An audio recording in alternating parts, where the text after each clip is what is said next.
मयूरभंज जिल्लार सबु ब्लॉक रे थिबा अनुसूचित जाति जनजाति उन्नयन विभाग द्वारा परिचालित आश्रम विद्यालय गुड़िकर रोषैया माने एकत्रित होई एक बैठक करिसंती।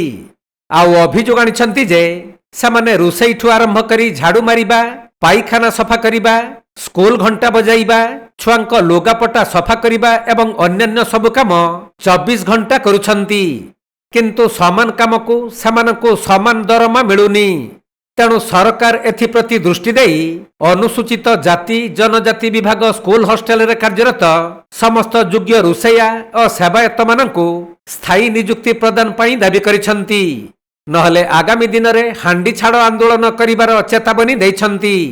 आम मानकर दाबी रोचु पूर्वतन 25 वर्ष धरी जो बीजेडी सरकार थिले से आम पई किछि करि पारले नाही कि आमर आशा पूरण करिले नाही।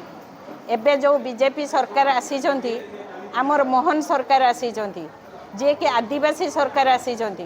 आमे आदिवासी सेवारे काम करियोचु।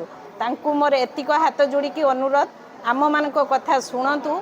जदि आप से सरकार आम मानक कथा न शुणिबे आमे आगो इलेक्शन पूर्वरु विधानसभा को उल्लेवा पई प्रतिश्रुति दउचु।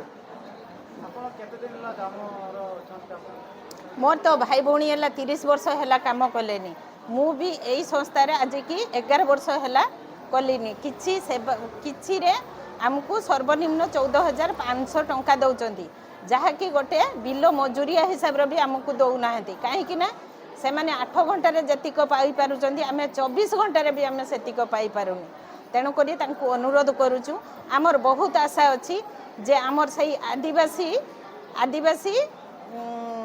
संघ रे रहिचु।